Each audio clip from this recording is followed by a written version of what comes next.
So guys, good morning po no. Happy sa po tayo mga idol. Tapos ko na po ang aming looban no, aming pangapalayan mga idol oh. Tataasa po ng damo oh. Isang taon na po kasi hindi nakapagyan ng palay kaya ang palayan po ay pinamumugaran ng mga damo mga idol. God bless you all. Ingat po lagi mga idol sa mga kayo nakaroon. Buhay po bisa po. Guys, bago natin tayo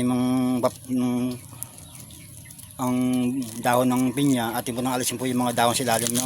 Ayan po oh. Tapos bababad po natin sa tubig mga idol no. Ito po yung aking tanim na ampalaya mga idol no. Napitasan po natin kapon ng aming piraso no. So bali mga idol itong aking tanim na ampalaya hindi masya hybrid pero kung sa lasa po at sustansya po ng ampalaya kong tanim may masustansya at malasa po mga idol, hindi siya mapait. Pitas po natin ang ampalaya mga idol, sabay luto agad para hindi siya pumait kasi po ang ampalaya pag nasobrahan po sa araw na stuck sa limesa o sa taguan, ang ampalaya po ay pumapait po mga idol. Ganun po kasimple yun. Sa okra po natin no. Kung may tinanim, may aanihin. Libre na po tayo sa pang-ulam araw-araw mga idol. Ang okra po mga idol. Buhay probinsya po mga idol. Guys, ang ating pong mais no, ang nataas po niya oh. Ang laki na mga idol no. Sobra po siguro na mataba yung bigay ating abono at compost ng lupa sa organic mga idol. Yun pa mga idol. Hello guys, flex po yung aking labanos mo. Ayan po oh.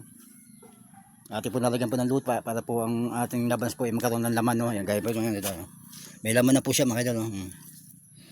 Dadagdagan po natin ng lupa no para lumaki po yung laman. Ito rin po yung aking ceiling timing mga idol no. Yung po mga dahon po niyan ialisin po natin no para po yung compost na lupa organic po ay umakat pa sa dahon sa bulaklak, hindi pa sa dahon mga idol no. Ayan po may bunga na mga idol no. Kaya tayo libre na tayo sa pang-ulam sa ihalo sa sinigang na isda no mga idol no. Ika nga po mga idol pag may tinanim may aanihin. Sili po, sa kamatis, may bulaklak na rin mga idol oh. Talong, may bunga rin po yung talong mga idol oh.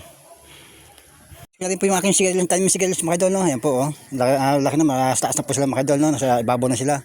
Mamumunga na po yan mga idol ah. Good morning sigarilyas. Mamunga na marami ha.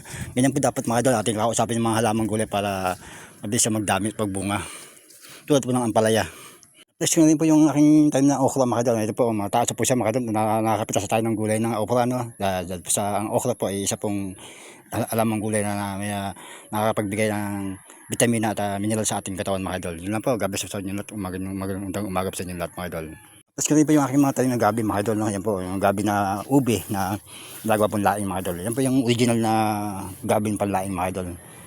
Another day, another week, tayo magluluto ng laing na gabi mga idol no. Yan po. Bawasan po natin ng dahon.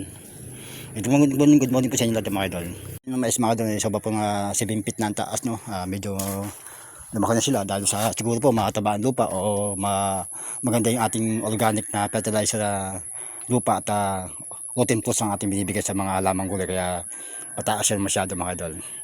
Maganda at malulusog sila mga idol. Dahil lang wala tayong area lupa na tanaman ng mais pero kahit paano nakapagtanim tayo at nakapag-testing na tayo kung ano bang uri ng lupa, ang uri ng abono, uri ng compost na dapat natin ibibigay sa mga halamang gulay. Ganun lang po mga idol, simple. Good morning po sa inyo lahat mga idol.